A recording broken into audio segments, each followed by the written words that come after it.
Hello everyone, आज के इस वीडियो में हम पढ़ने वाले हैं बीसीए का फर्स्ट सेमेस्टर का ECU 01 business organisation block 3 marketing. इसके अंदर हम पढ़ेंगे यूनिट 12 जिसका नेम है procedure for import and export trade. इसके अंदर हम क्या क्या पढ़ेंगे? सबसे पहले पढ़ेंगे व्हाट इज फॉरेनर ट्रेड, फिर उसके बाद पढ़ेंगे India's foreigner trade performance, regulation governing foreign trades और export trade procedure and import trade procedure. अभी यहाँ पर है what is foreign trade. Foreign trade क्या होता है, सबसे पहले इसकी डेफिनेशन देख लेते हैं। यहाँ पर हम क्या कर रहे हैं? एक्सचेंज कर रहे हैं। एक्सचेंज यानी कि ट्रांजेक्शन कर रहे हैं किसी भी गुड्स की या फिर सर्विसेज की। गुड्स या फिर सर्विसेज की हम क्या कर रहे हैं? एक्सचेंज कर रहे हैं, किसी को लेना या फिर देना। ठीक है, बिटवीन पीपल्स, लोगों के बीच में, across national boundary, national boundaries को पार करने के बाद में, तो उसको हम क्या कहते हैं? फॉरेनर ट्रेड कहते हैं, या फिर आप उसको इंटरनेशनल ट्रेड भी कह सकते हैं। इन दोनों नाम से इसको हम जानते हैं। नेक्स्ट है हमारे पास foreign trade can be bilateral, ठीक है, और मल्टीलेटरल। दो तरह के होते हैं। बायलिटरल में क्या होता है? When there is trade between people of any two nation, दो नेशन के बीच में अगर हम कर रहे हैं तो उसको हम क्या कहेंगे? बायलेटरल। दो नेशंस के अगर लोगों के बीच में है, ठीक है, तो हम क्या कहेंगे उसको? बायलेटरल। अगर foreign trade is multilateral when people of any country buy from and sell to people of more than one country, ठीक है, एक से मतलब क्या कर रहे हैं? हम बाय कर रहे हैं, ठीक है, people of any country buy from and sell the people of more than one country. मतलब कि हमने एक जगह से तो बाय किया और उसके बाद में यहाँ से हमने इसको बाय किया और उसके बाद में हम क्या कर रहे हैं? उसको सेल कर रहे हैं एक से ज्यादा लोगों के पास में। मोर देन वन कंट्री, एक कंट्री से ज्यादा, तो हम उसको क्या कहेंगे? मल्टीलेटरल। ओके, एक जगह मतलब एक जगह से दूसरी जगह पे कर रहे हैं तो वो क्या हमारा? बायलिटरल।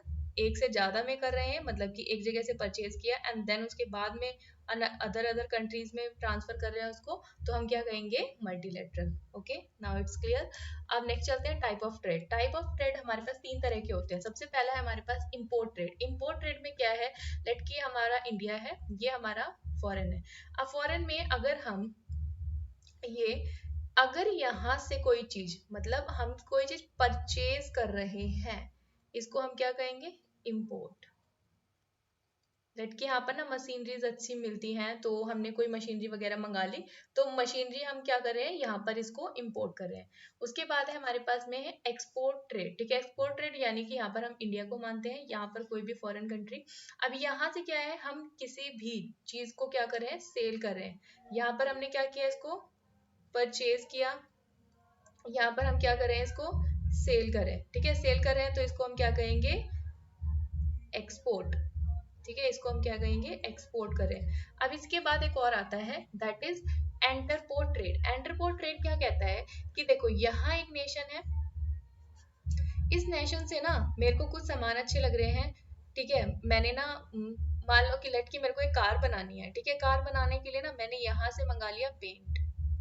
ये मतलब मान लो कोई अच्छी मतलब नेशन है जहाँ से हमें पेंट अच्छा मिलता है। यहाँ से मेरे को मिल गई लाइट्स अच्छी, ये अच्छा नेशन है जो लाइट अच्छी बना रहा है। ये अदर नेशन है जहाँ से हमें कार के कोई इंजन वगैरह अच्छे मिल रहे हैं। ठीक है, अब मैंने ना ये सारा कुछ कर लिया इंपोर्ट। ठीक है, ये सारा कर लिया हमने इंपोर्ट। इंपोर्ट करने के बाद में ना अब मैंने कार का मतलब उस पर पेंट किया, ठीक है, कहीं से स्टील मंगाई थी और स्टील सब कुछ हमने इसमें डाल दिया। ठीक है, सब कुछ हमने यहाँ पर बना दिया अपना। उसके बाद में ना इसके बाद यहाँ से हमने किया इंपोर्ट, यहाँ कर दिया एक्सपोर्ट। अब एक्सपोर्ट क्या करेंगे किसी नेशन के पास में? तो एक्सपोर्ट करें हम अपनी एक बढ़िया सी कार। इस कार को हमने बनाया, ठीक है, गलत बन गई, चलो कोई नहीं, काम चला लो। ये कार हमने क्या की? बना ली। अब इसको हम क्या नाम देते हैं? एंट्रोपोर्ट ट्रेड। ठीक है, ये एंट्रोपोर्ट ट्रेड होता है, इसमें हम इंपोर्ट भी करते हैं और एक्सपोर्ट करते हैं। रॉ मटेरियल यानी कि कुछ अलग अलग कंट्री से मंगा लिया और उसके बाद में इसको हम एक्सपोर्ट करेंगे किसी अनदर नेशन पे। ठीक है, अब नेक्स्ट हम इम्पोर्टेंट ऑफ फॉरेन ट्रेड देख लेते हैं। इम्पोर्टेंट क्या है हमारी? अब देखो, फॉर से कि अगर आपको एक एग्जांपल दिया जाए यहाँ पर, तो ये आपका घर है, ठीक है, आप यहाँ रहते हो, ये एक शॉप है, कोई भी दुकान मान लो, ठीक है। अब इस दुकान के पास आप कब जाओगे? जब आपके घर में किसी चीज की कमी होगी तभी जाओगे ना। यानी कि आपको अगर खाना बनाना है, कुक करना है कुछ, तो अगर आपके पास में कोई सामान की कमी होगी तभी तो आप दूसरी मतलब शॉप पे जाओगे। तो ऐसे ही क्या है इम्पोर्ट मतलब कि हमें फॉरेन ट्रेड की जरूरत इसीलिए पड़ती है क्योंकि हमारे पास अगर हम कुछ काम करना चाहते हैं तो हमारे पास वो नेसेसरी नहीं है, तो हम कहीं और से इंपोर्ट कर लेते हैं, एक्सपोर्ट कर लेते हैं, जो हमारे नेशन नहीं बना पा रहा है। तो इसीलिए हमें फॉरेन ट्रेड की जरूरत पड़ती है। तो इसमें क्या है, specialisation and efficiency of production, यानी कि जैसे कि अगर हम बात करें यूएस की या फिर जापान की, तो यहाँ पर हमें क्या मिलता है, ये जो कंट्री, ये जो नेशन है, ये अच्छी क्या बनाते हैं, मशीनरीज बनाते हैं या फिर ऑटोमोबाइल काफी अच्छे किस्म के बनाते हैं। तो इनसे हम क्या करते हैं, उन चीजों को इंपोर्ट कराते हैं, ठीक है, उन चीजों को यहाँ से इंपोर्ट करा लेते हैं। लेकिन अब इसमें ये अच्छे हैं तो भाई हमारी भी तो कुछ ना कुछ अच्छाइयाँ हैं। तो हमारी क्या अच्छाई है, इंडिया क्या करती है, इंडिया, ये हमारी इंडिया है और ये मान लो फॉरेन कंट्रीज है, तो यहाँ से ये क्या करते हैं, अपने जो भी ये एग्रीकल्चर हमारे इधर ज्यादा है तो ये इसको क्या करते हैं, एक्सपोर्ट करते हैं, यानी कि हम, ठीक है, एग्रीकल्चर वाले फील्ड में हम अच्छे हैं। तो यहाँ पर सबकी अपनी अपनी स्पेशलाइजेशन है, इफिशिएंसी एंड प्रोडक्शन। अब यूटिलाइजेशन ऑफ रिसोर्सेज, रिसोर्सेज का फॉर एग्जांपल अगर हम माने तो हमारे पास क्या है, जो मतलब जो ऑयल है, ठीक है, मतलब जो ऑफसेट ऑयल होता है, ठीक है, वो यानी कि समुद्री ऑयल जो है, तेल, वो हमारी कंट्री में काफी ठीक ठाक हमें रिसोर्सेज उसके उपलब्ध है। पर इसको सीधा ऐसा तो मतलब यूज नहीं कर सकते ना, तो इसको हम क्या करते हैं, चेंज करते हैं। किसमें चेंज करते हैं, मशीनरी की हेल्प से। जो मशीनरी हम कहाँ से मंगाते हैं, यूएसए वगैरह से मंगाते हैं, इनको चेंज करते हैं और उसके बाद में इसको ऐसा बना लेते हैं ताकि हम उसको यूज कर सके, ठीक है। ऐसे ही अलग अलग रिसोर्सेज अलग अलग कंट्रीज अलग अलग नेशन में मिलते हैं। अब इसके बाद है फैसिलिटेड इकोनॉमिक डेवलपमेंट। ये जो हमारे मतलब जो भी हम ट्रेड की बातें कर रहे हैं, तो ये मतलब ये जो ट्रेड है वो हमारी इकोनॉमिक डेवलपमेंट और उसकी ग्रोथ के लिए भी इम्पोर्टेंट है। क्यों? क्योंकि यहाँ पर देखो यूएस है या फिर ये जापान जैसे अदर अदर कंट्रीज हैं, तो ये लोग क्या करते हैं कि इसी तरह से जो अभी हमने एग्जांपल लिया था एक कार वाला, तो ये क्या करते हैं, अलग अलग जगहों से रॉ मटेरियल्स मंगा लेते हैं और उसके बाद में उन सबका यूज करके और कहीं और पे जाकर उसको एक्सपोर्ट कर देते हैं, कुछ अच्छा सा उसे डेवलप करके, ठीक है, ये यहाँ से इम्पोर्ट करें। ये इनकी इकोनॉमी और डेवलपमेंट और ग्रोथ के लिए काफी अच्छे होते हैं इसमें। उसके बाद है इक्वलाइजेशन ऑफ प्राइस। अब इक्वलाइजेशन ऑफ प्राइस में यहाँ पर क्या है कि यहाँ पर मान लो एक कंट्री है, ठीक है, ये यूएसए ही मान लेते हैं हम और इंडिया मान लेते हैं, ठीक है।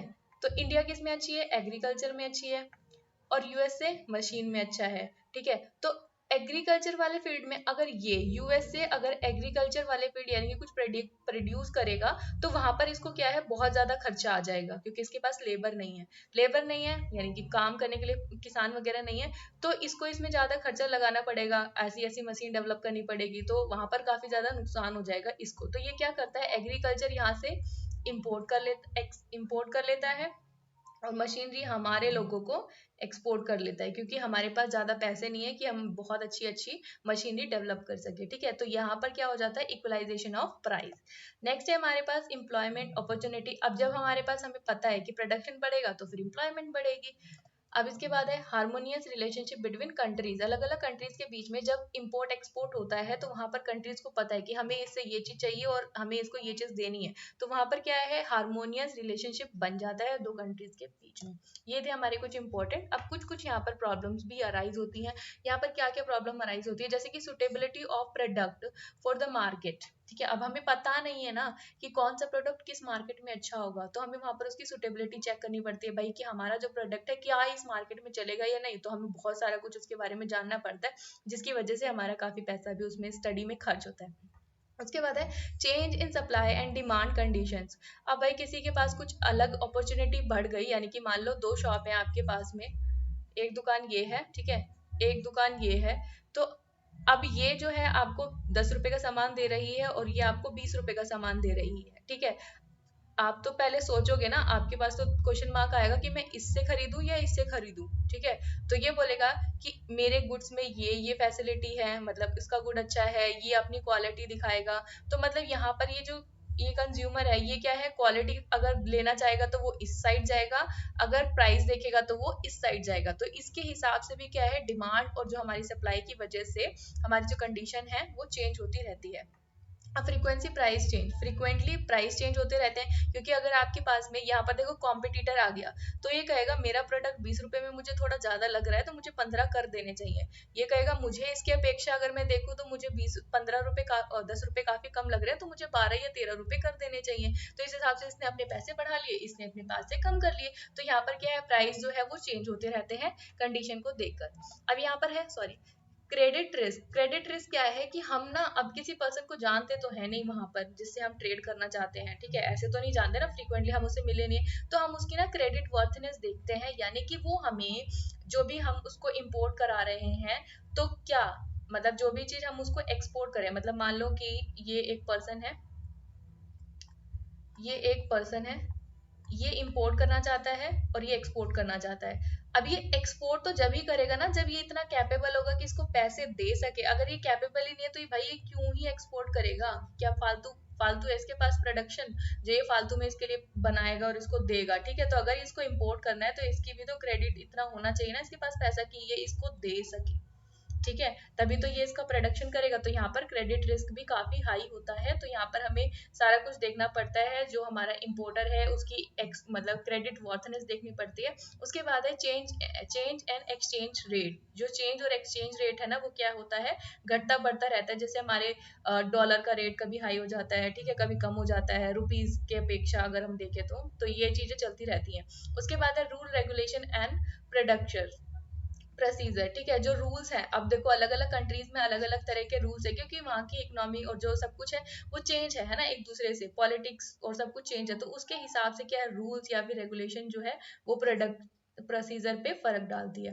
Credit वर्थनेस of importer and reliability of exporter. अब यहाँ पर देखो क्रेडिट वर्थनेस की बात हमने कर ली। अब यहाँ पर क्या है, जो हमारा जो हमारा एक्सपोर्टर है, ठीक है, उसकी भी तो लाइबिलिटी वो देखनी पड़ेगी ना कि वो कितना लॉयल है। अब यहाँ पर देखो ये तो सोच रहा है कि भाई मैं तो पैसा लूं और मेरे को इसके लिए कोई काम करना नहीं है, मैंने इसको कुछ देने नहीं, पैसे लेकर मैं भाग जाऊंगा। तो ऐसा तो नहीं कर सकते ना, क्योंकि इसको भी तो अपनी रिलायबिलिटी दिखानी पड़ेगी ना। तो उसके लिए ये भी कुछ शो करता है, जो हम इम्पोर्ट और एक्सपोर्ट में देखेंगे बाद में।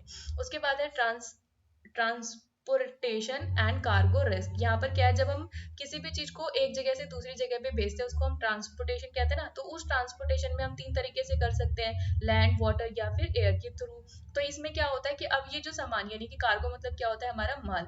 अब इसको अगर हम भेज रहे हैं तो इसके अंदर कुछ ना कुछ हमारे को रिस्क होगा, क्योंकि भाई सारा सामान अगर हम इतना सारे एक साथ इकट्ठा करके भेज रहे हैं तो वहां पर जो सामान है उसको टूट फूट होने की हो सकती है। तो वहां पर हम इसको इंश्योरेंस करा लेते हैं, ठीक है। इंश्योरेंस में फिर बाद में अगर कुछ खराबी होती है तो उसके हिसाब से हमें क्लेम मिल जाता है। टाइम गैप ज्यादा हो जाता है, क्योंकि यहाँ पर देखो इंपोर्टर है और यहाँ पर है एक्सपोर्टर, बहुत ज्यादा टाइम लगेगा इसको सामान पहुंचाने में और यहाँ से पैसा आने में, ठीक है। तो ये टाइम गैप हो जाता है, क्योंकि जरा सी दूर नहीं है कि हम गए और अपनी दुकान से सामान खरीद के लिया, यहाँ पर काफी लंबा प्रोसेस हो जाता है। उसके बाद है पॉलिटिकल एंड लीगल प्रॉब्लम्स, ठीक है। पॉलिटिकल या फिर लीगल प्रॉब्लम्स हो सकती हैं, क्योंकि यहाँ पर कोई और पॉलिटिक है और वहां पर कुछ और है, तो उसके हिसाब से रूल्स एंड रेगुलेशन सबके अलग अलग हैं, तो इसकी वजह से भी कुछ ना कुछ प्रॉब्लम हो सकती है। अब उसके बाद में ये हमारा इंडियन फॉरेन ट्रेड परफॉर्मेंस दे रखा है, ये आप पढ़ सकते हैं। ईयर्स दे रखे हैं यहाँ पर, ईयर एक्सपोर्ट दे रखा है, इंपोर्ट दे रखा है, ट्रेड बैलेंस दे रखा है और इनविजिबल दे रखा है, करंट अकाउंट बैलेंस दे रखा है। ये सब कुछ आपको दिखा रखा है, ये आप एक बार गो थ्रू कर सकते हैं, इसकी तरफ देख सकते हैं, ठीक है।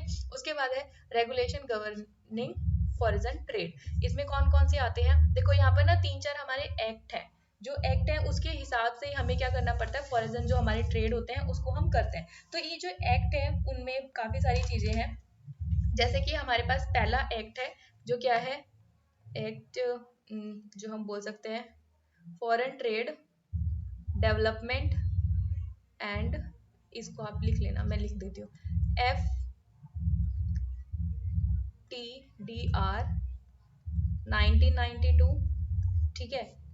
उसके बाद में इसी का नेक्स्ट वर्जन 1993 भी है, ठीक है। फॉर जो किसमें है, फॉर एक्सचेंज रेगुलेशन एक्ट 1973। उसके बाद में है क्वालिटी कंट्रोल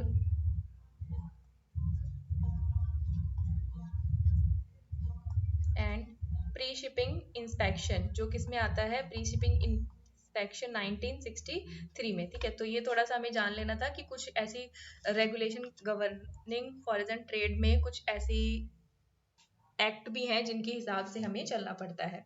अब इसमें सबसे पहले है रिजर्व बैंक कोड। ठीक है, अब हमारा जो एक ही जो सेंट्रल बैंक है वो एक ही होता है, जो बैंक के बारे में हम नेक्स्ट वीडियो में देखेंगे, नेक्स्ट चैप्टर में। ठीक है, तो यहाँ पर रिजर्व बैंक जो है वो हमें कुछ ना कुछ कोड प्रोवाइड कराता है, जिसके हिसाब से हम क्या कर पाते हैं, फॉरेन ट्रेड कर पाते हैं। ठीक है, अब इसके बाद है और इसके लिए भी हमें अप्लाई करना पड़ता है, फिर 15 डेज के बाद में वो हमें वो जो कोड है वो देते हैं। ठीक है, और वो काफ़ी टाइम तक चलता है। उसके बाद है restriction with export promotion council. यहाँ पर जो है रजिस्ट्रेशन कराना पड़ता है, सॉरी ये रजिस्ट्रेशन है, रजिस्ट्रेशन विद एक्सपोर्ट प्रमोशन जो हमारे काउंसिल है उनसे हमें क्या कराना पड़ता है, रजिस्ट्रेशन कराना पड़ता है। फिर ये एक लाइसेंस देते हैं, इस लाइसेंस की वैलिडिटी 5 ईयर तक होती है, मतलब इसको हमें रिन्यू कराना पड़ता है। ठीक है, और यहाँ पर जाकर हमें रिपोर्ट करनी पड़ती है मंथली कि हमने कितना एक्सपोर्ट किया है। उसके बाद है हमारे पास registration with export promotion council, ये हो गया। ठीक है, यहाँ पर हमारा होता है इम्पोर्ट एक्सपोर्ट कोड नंबर, क्योंकि सारी जो भी हमारे इंपोर्ट एक्सपोर्ट है कोड नंबर सबके क्या होते हैं, डिफरेंट डिफरेंट, नहीं तो हमें क्या पता चलेगा कि हमने कहाँ कौन सी कंट्री से इंपोर्ट किया है, कहाँ कौन सी कंट्री से एक्सपोर्ट किया है। ठीक है, तो ये भी हमें पता होना चाहिए। उसके बाद है हमारे पास एक्सपोर्ट ट्रेड प्रोसीजर और इम्पोर्ट ट्रेड प्रोसीजर, वो हम नेक्स्ट वीडियो में देखेंगे। तब तक के लिए आप वीडियो को लाइक करें, शेयर करें, कमेंट करें एंड सब्सक्राइब करें। Thank you for watching.